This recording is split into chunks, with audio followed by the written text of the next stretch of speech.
Well, welcome everyone to the Afterburn Soccer Show. Oh no, we got technical issues, Jose. Is that right? Yeah, my camera is just being weird. Okay. Yeah, we'll see what we can do with that. Anyway, well, welcome everybody. It's never a live stream without some kind of technical mishap. We're just figuring this out as we go sometimes. But we welcome everybody. I'm Nathan Hill. You can follow me at Nathan J Hill, and with us frozen as his camera is at the moment is our friend Jose at El Chico Carmona.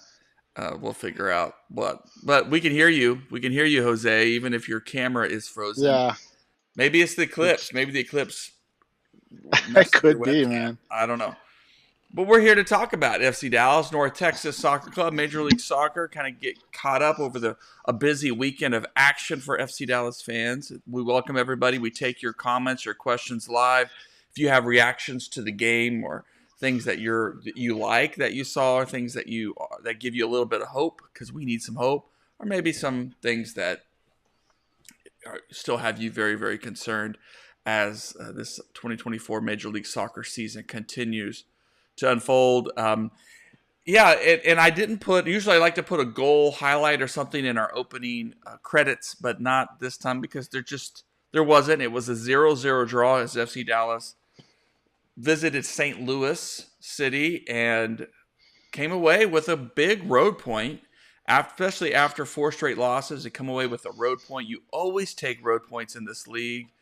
You take them, you take them to the bank. You build your season around them because they can help you get over some tough results at home. And so this was sort of a stop the bleeding moment for FC Dallas. They looked better than they have in the past four games.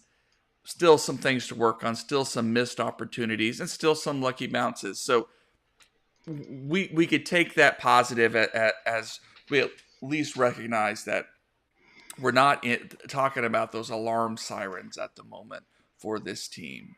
So Jose, let's just get started there. I'll play some highlights from the match as we talk about the game.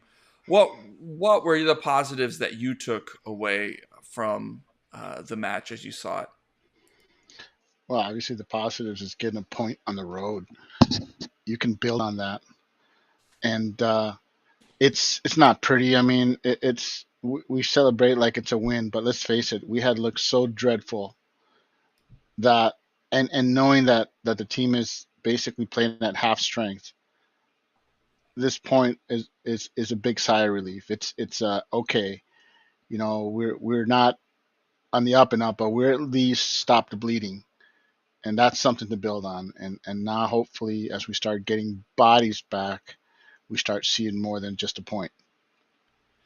Well, there was a bit of controversy at the beginning of the match. I mean, as fans looked at the lineup that Nico put out there, and that was no Tafari, instead Omar Gonzalez slotting in. What was your thoughts of that? Of course, it was a coach's decision, and Tafari hasn't been in the best form. The clutch save there from Paz, by the way, and as you say, Paz is back. It's RT. Yes. So let me talk about that real quick. So uh, St. Louis is a very direct team, and they've got big physical strikers. So Gonzalez, Omar, he's perfect for this kind of opponent. We all complain about his age and this and that, but the bottom line is, against certain teams, Omar is a very, very serviceable starter. St. Louis is one such team, and so I think this just shows that it's not a wasted signing, which a lot of people were saying, hey, Omar, this is he's too slow, this and that. But at the end of the day, he's a big physical center back, and if you're going to have a team that's just coming straight at you with not much creativity, then Omar can do the work. So it's a good sign. It's uh, I don't think he should start the next match against the next opponent unless it's another team that's going to try to just go direct. But against this opponent, yes, this is the kind of team that Omar can work in. And I don't know what's going on with Tafari, but I'm sure it'll get solved.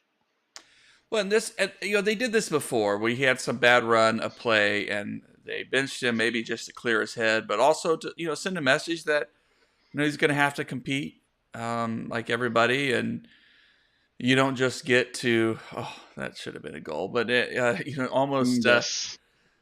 Plenty of chances for both sides in this one, really, to put that go-ahead goal in that both teams would kind of want back. But yeah, plenty of chances for Tafari to show that he's a quality player for this team. But especially when the team is struggling, it seems like um, you can't afford to keep players who are playing poorly out there. You need to make it clear that other guys are going to get a shot if guys are struggling, and it's just a competitive sport. You can't just rest on what you did before. You're going to have to go out and compete week in and week out. And so just maybe one of those things that will light a fire into Farai. Maybe he'll I come think out I rested think on Tafari, Saturday. we've been asking a lot of him, asking him to become the leader and having partners next to you that you're constantly having to cover for, constantly having to bark at. It has to be frustrating, and Tafari, this could be good for him. He may just need a mental break. The frustration can build, and hopefully now that he's seen that the team can perform without him out there, he can hopefully reset and be back to his regular self. But he's a young player still, and like I said, it can be overwhelming to suddenly be the leader on the back line. A back line that's frankly, excuse me, been playing subpar, and be the guy that is expected to lead them. It can be very frustrating. So I have no problem with Tafari not having played and the team getting a point out of this. So I think that's another good sign going forward. And as RT said, we'll throw that up again. Great game from Martin Paz. He's not been at his best, really. I think we could say that. He's missed some saves that he likely would have made, and it looked like he returned to his best self out there. He was just making some incredible saves to keep FC Dallas in this game, and they need him in that form if they're going to get a positive run going, especially And against Seattle Sounders, who are starting to wake up my a take bit. on that, besides the fact that preseason form and whatnot, is you got to remember that Paz has maybe had to deal with a little bit of distraction with the whole Indonesia national team recruiting him and trying to get him on board and whatnot, and then that fell through, um, as FIFA denied his switch. So now he can focus on just the team and not have any distractions. So I mean, you have to think that it was a bit of a distraction for him. I'm sure he was, you know, excited to do it, but now that it's fallen through, all he can do is focus on his team. And I think you saw a focused player out there on top of his game, and the pause that we are frankly used to seeing. Yeah, good stuff. Again, let's talk about the missed chances. We saw the one there with Sebastian. We know that Ansa has had an opportunity or two where he continues to play pretty decently. Even though I don't know if we're seeing his ceiling or whatnot, but Dante Sealy with the best chance probably for FC Dallas of the match late on and just couldn't get it down. Should have tapped that one in. Should have absolutely tapped that one in. Offense still isn't there yet, but some positives from this match. I mean, I felt like the team looked a lot more dangerous against St. Louis, a lot more threatening. Musa's hold up play at times was just some of the best I've seen for an FC Dallas player in a while. And, still I think some disconnect between midfield and the attack. But overall, felt like the FC Dallas looked dangerous and made life a little interesting for St. Louis. Would you agree with that?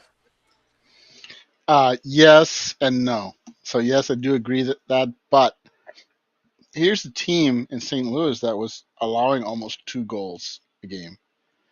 So and mind you, so was FC Dallas. So two teams come into this match allowing almost 2 goals a game each, And at 0-0, I think they're both unsatisfied that they weren't able to score. Dallas and St. Louis both thought that they would score in this match, and the difference being honestly the goalkeepers on both sides really played their butts off.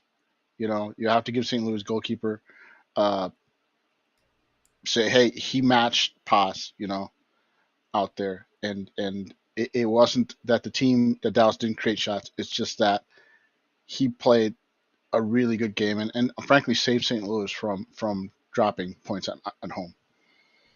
Mm-hmm. Well, As far also I want to say as Ansa, it's simply they found a position for him. I don't think he's been playing in his best spot, and that can't be said for everybody in the team. You know, with Nico futzing with the formations, but I think they finally found a position where Ansa feels comfortable and his skill set is put to better use, and his weaknesses are not front and center. His strengths are, and it's just showing you that he can be solid, and he's played well enough that he's pushing to be a starter going forward behind Musa and maybe the guy that's going to be lined up next to Jesus once he comes back. And if not, he'll at least guarantee himself minutes as long as he keeps playing this way. And you gotta feel for the guy that last year we were hard on him, but at the same time, we've seen it time and time again with MLS. Some players just need time to get comfortable, and then you start seeing them thrive in this league. And Ansek could finally be hitting that point of comfort, both with the formation and with being here, you know, in the U.S. probably the biggest reality. I mean, the point is so important for FC Dallas, who have been absolutely struggling, but just to lift, to end the run, to lift their spirits back up a bit, so that they don't go back home and are still feeling the weight and pressure that to make something happen. And now they can go into this week and say, hey, we had a lot more positives. We can build on this, and we can be a little more in our comfort zone as Seattle Sounders come into town, which is going to be a tough match. It always is with the Sounders, but it's a match that FC Dallas will want to win and get their season back on track. What do you think this result's gonna how it's gonna impact their approach this coming weekend? Well, it gives the team confidence, and like I said, it looks like the team is starting to find starters at positions. You know, you're looking at Ariola may be the new starting wingback, and he's played well there, and Ansas played well, and Delgado looked really good, and so you're starting to see the possibility that this team is at least, while not healthy, is finding starters that can be effective, and this is a good sign for the team going forward. And it's Seattle, man. I mean, it, you don't want to go uh, into that match with another loss. So it's just something for the coach to say, look, we're getting it. We're finally starting to piece it together, and it's going to be a very important match. Very very important. It's Seattle. I don't care how they're playing. 3 points would feel so good, and at least stop the panic from some of the fans who the draw didn't stop that. A win against Seattle would go a long way to saying, hey, okay, guys, we're back.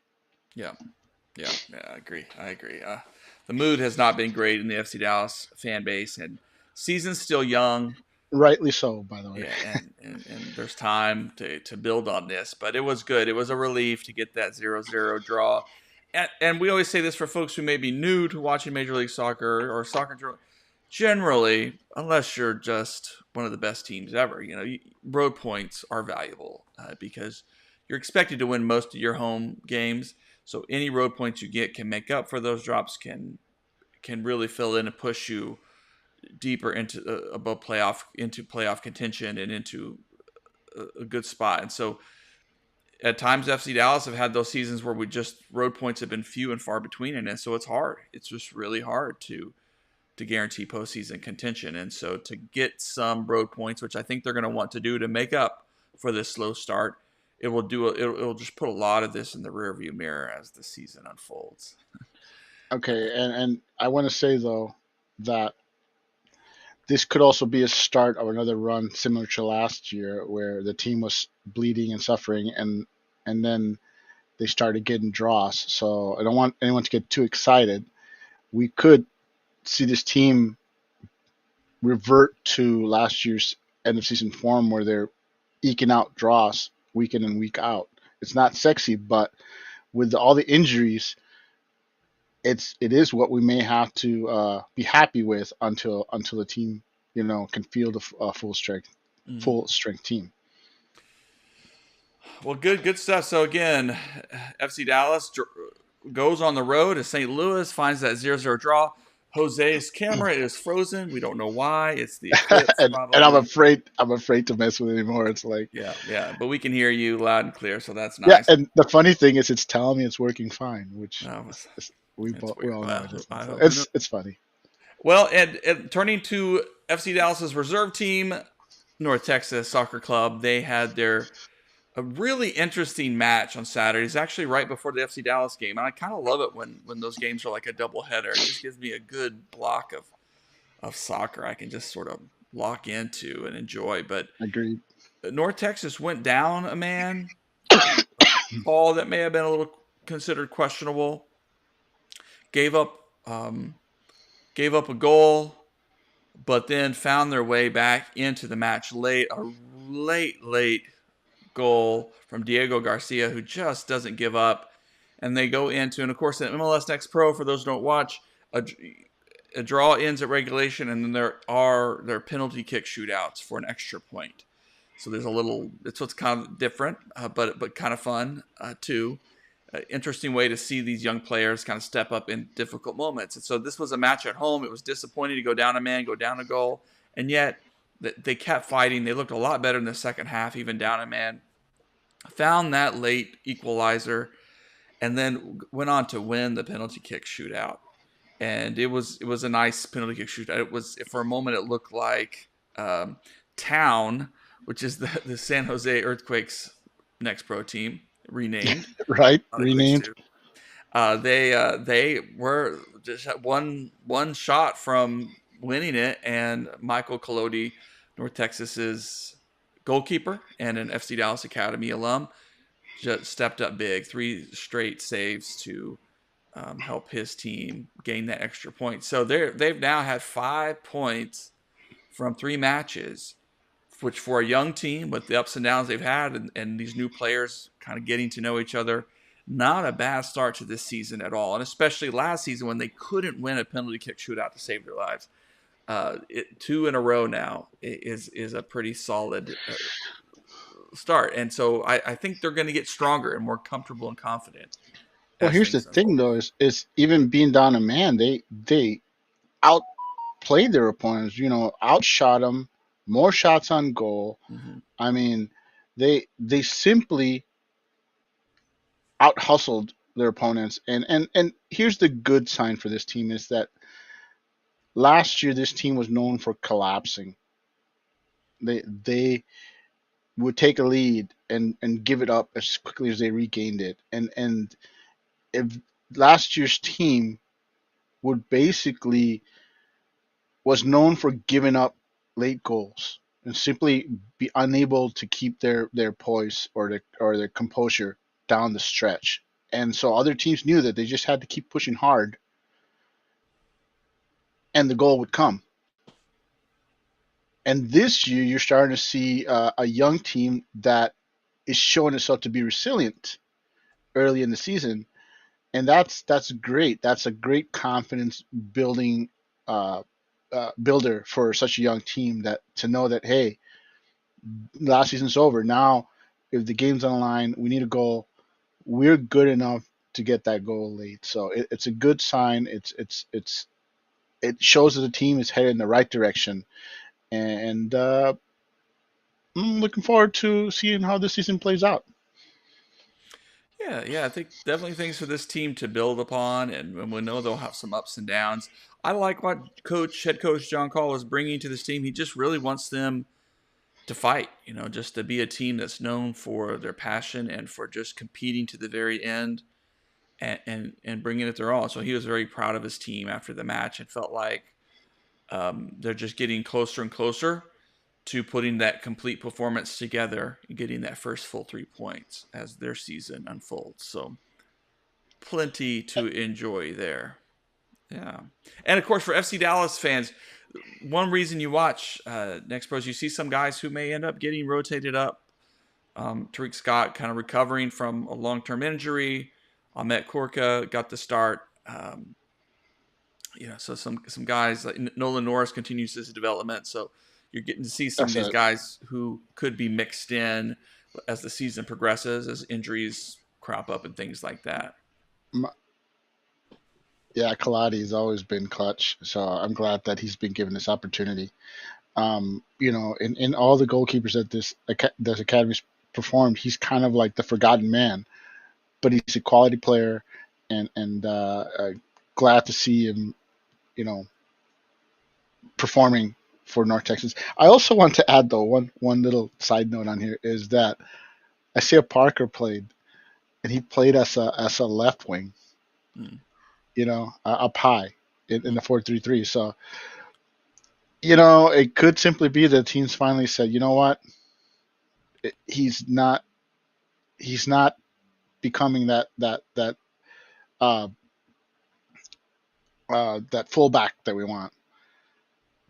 And so, hey, let's it worked for Endeley. They gave up on converting Endeley and said, okay, let's let him cook at right wing. And it looks like the team has said the same thing for Parker.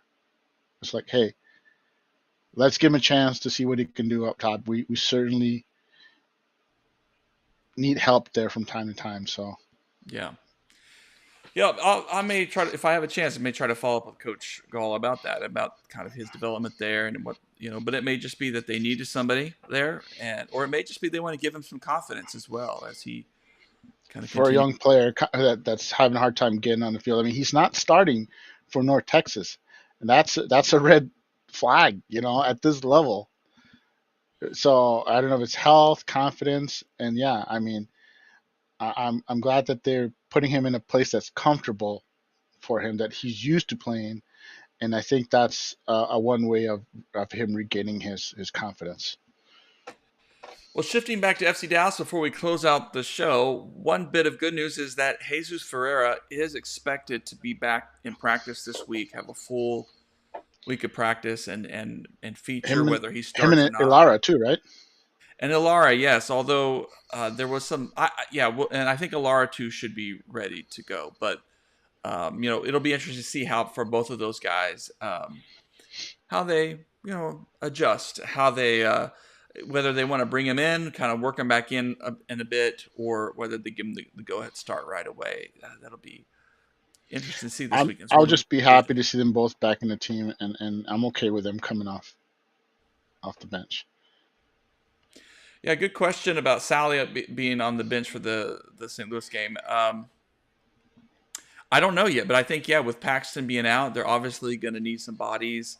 Maybe when Jesus comes back, that spot will get taken back. But it'll be something interesting to watch as Sally continues sort of get acquainted with the franchise as well. And they're really clear that Sally was not this guy, even though they spent money on him and he seems like a strong prospect. Like they're not going to rush him in and put him at risk in any sort of way. They're going to really bring him along and give him the time he needs to develop. So I just don't know what his role is going to be this season. And maybe by the end of the season he will be starting to feature even as a sub.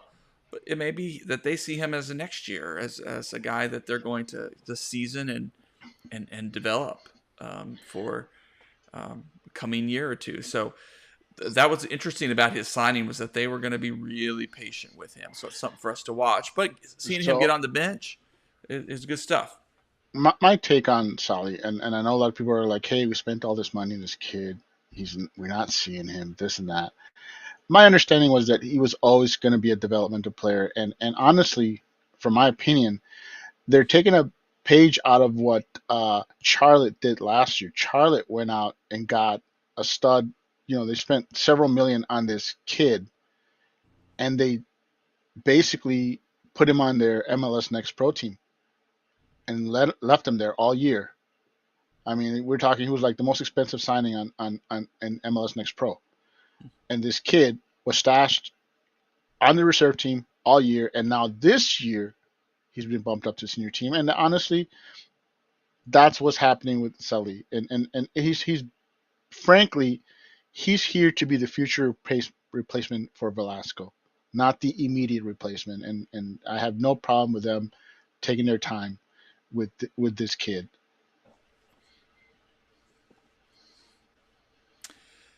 Yeah, well, that'll be good to see. I mean, I think they built this roster to have those options because we don't even know what Velasco seems to be coming along well in his recovery, but it's not at least till the summer that we might even begin to get to see him.